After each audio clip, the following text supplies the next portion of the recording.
사도행전 8장 2절에서 13절 말씀.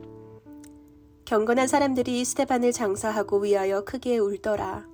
사울이 교회를 잔멸할새 각 집에 들어가 남녀를 끌어다가 옥에 넘기니라.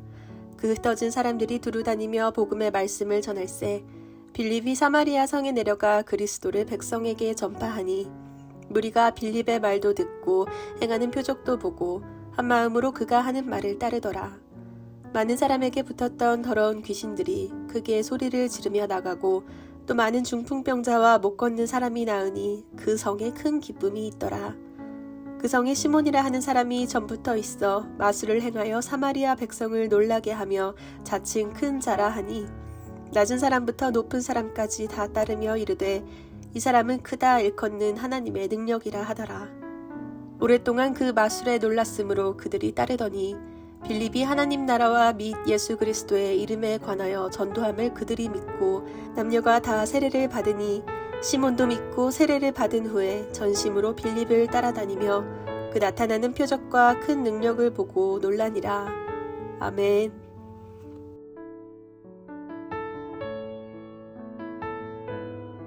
함께 기도하겠습니다. 하나님, 하나님의 뜻 가운데, 하나님의 역사 가운데, 또 하나님의 통치와 다스림이 있는 하나님의 섭리 가운데 살아가는 자 되길 원합니다. 오늘도 철저히 주의 놀라운 섭리를 믿고 따라가는 자 되게 하시고 그 섭리의 역사가 우리 가운데 일하여 주옵소서. 모든 말씀 예수님 이름으로 기도하였습니다. 아멘. 할렐루야. 우리 삶의 모든 순간 우리의 생각과 우리의 뜻을 넘어서는 하나님의 놀라운 섭리 역사로 우리의 삶을 인도하여 주시는 우리 하나님의 이름을 높이 찬양합니다. 오늘 우리 함께 나눌 말씀의 제목은 고난 가운데 하나님의 섭리, 고난 가운데 하나님의 섭리라고 하는 말씀의 제목입니다. 사실 우리가 믿음으로 살아간다고 하지만 우리의 삶을 향한 하나님의 뜻과 하나님의 일하심을 완전하게 이해한다는 것은 정말 불가능에 가까운 일입니다.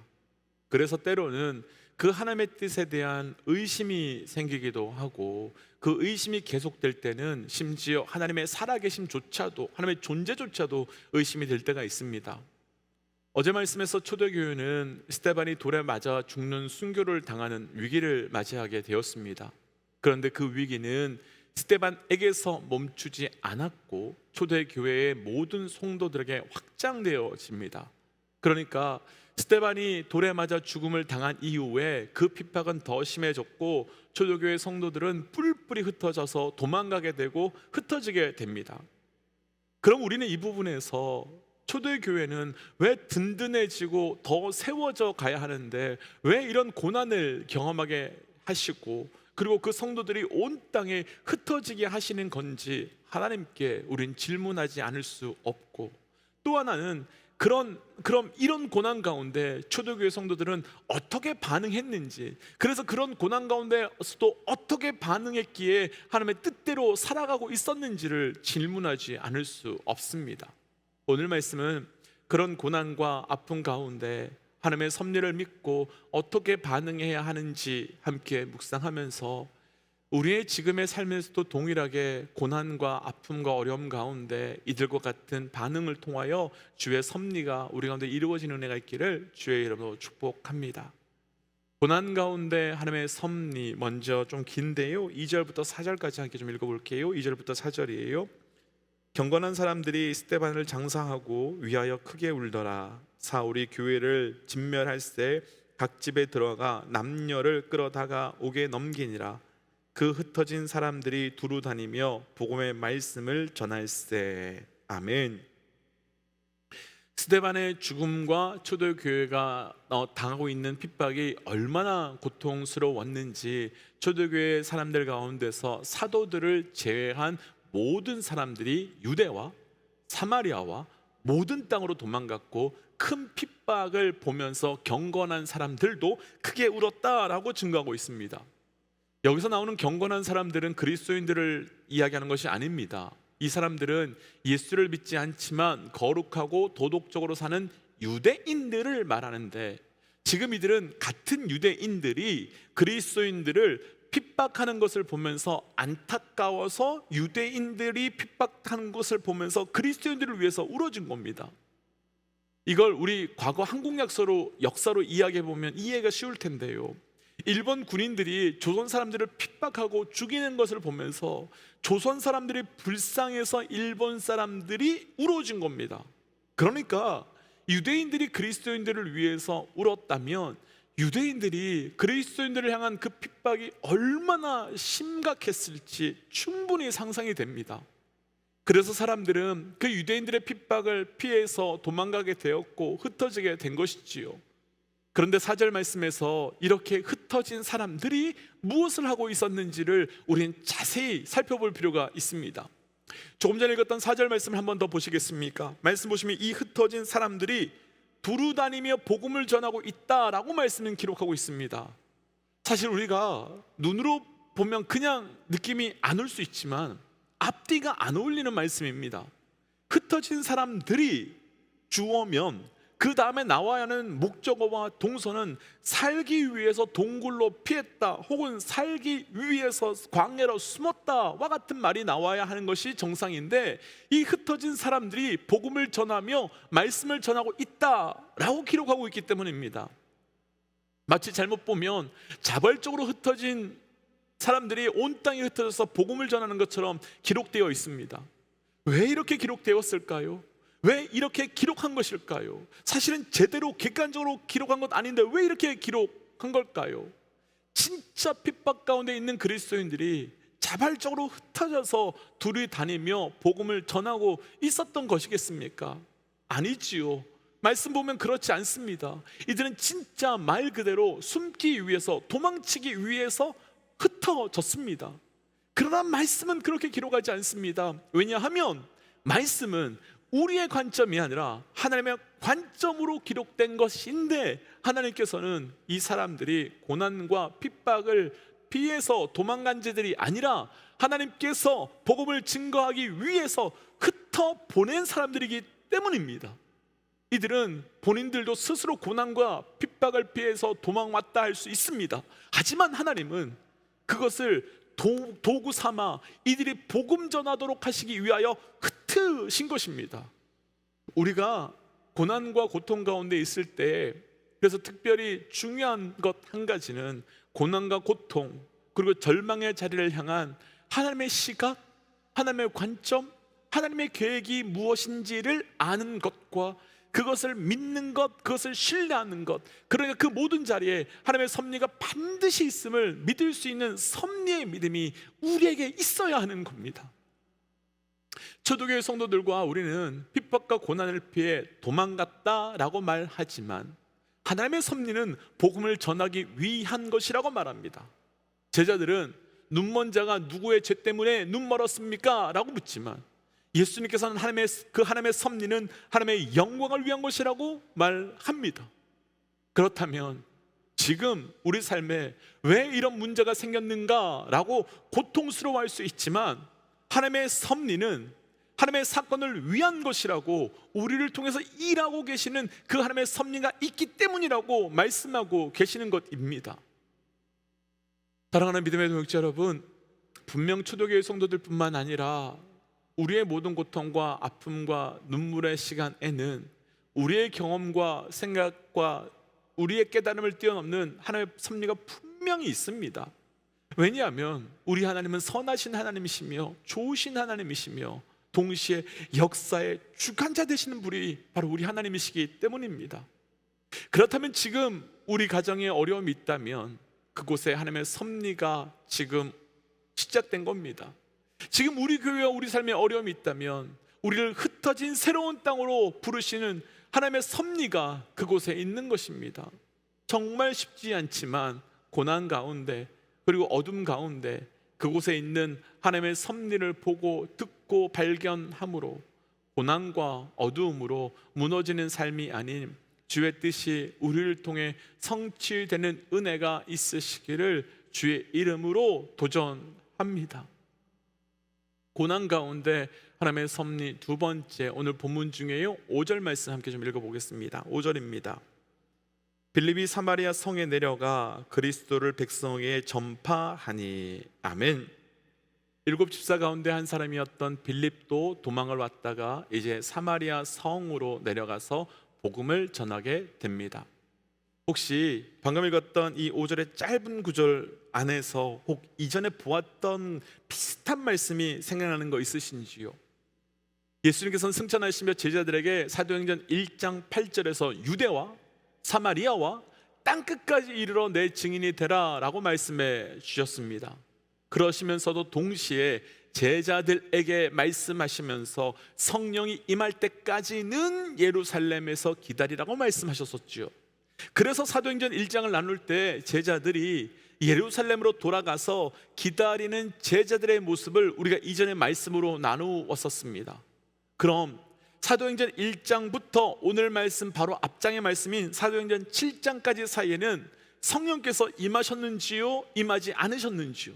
임하셨습니다. 사도행전 2장에서 강한 바람처럼 불의 혀처럼 성령께서 각 사람 위에 임하셨습니다. 그럼 예수님의 말씀대로 한다면 성령이 임하셨으니까 이제 이들은 예루살렘에서 그 유대에서 떠나야 했습니다. 말씀하신 대로 유대와 사마리아와 땅끝까지 가야만 했습니다. 그것이 초대교회 성도들과 제자들을 향한 하나님의 뜻이자 계획이자 사명이었으며 그것이 그들의 하나님의 섭리였습니다. 하지만 이미 말씀을 보셔서 아시지만 그들은 가지 않았고 그곳에 계속 머물러 있었습니다.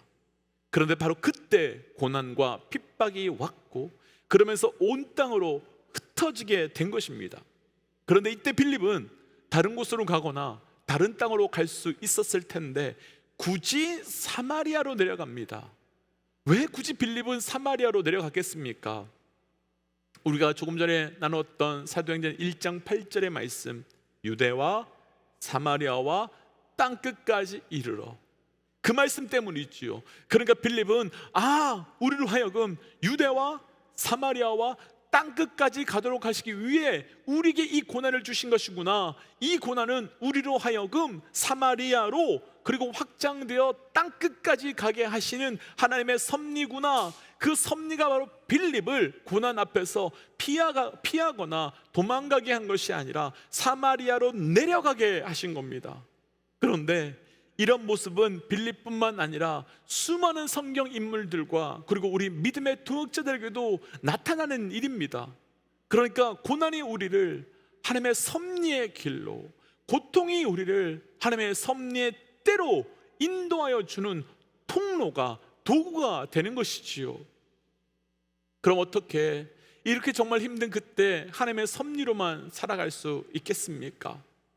우리가 방금 본 빌립의 모습 속에는 고난과 고통을 만난 사람들에게 나타나는 반응을 두 가지 중에 한 가지 반응이 보여집니다. 사람들은 고통을 만나게 되면, 고난을 만나게 되면 두 가지 반응을 하지요. 첫 번째는 성을 만들거나 혹은 길을 만듭니다. 다시요, 고통과 고난을 만들면 성을 만들거나 길을 만듭니다. 성을 만드는 사람은 성벽을 높이 쌓아서 그 안에 들어가 있으려 합니다. 힘들고 어렵고 고통스러우니까 사람과 벽을 쌓고 상황과 벽을 쌓고 모든 것과 벽을 쌓고 혼자 있으려고 합니다. 또 한 종류의 사람은 힘들고 어렵지만 하나님의 섭리를 믿고 나아가 길을 열고 길을 만들어가는 사람입니다. 고난과 핍박 가운데 하나님의 섭리를 신뢰하고 길을 만드는 사람과 성을 만드는 사람의 삶은 완전히 다르지요.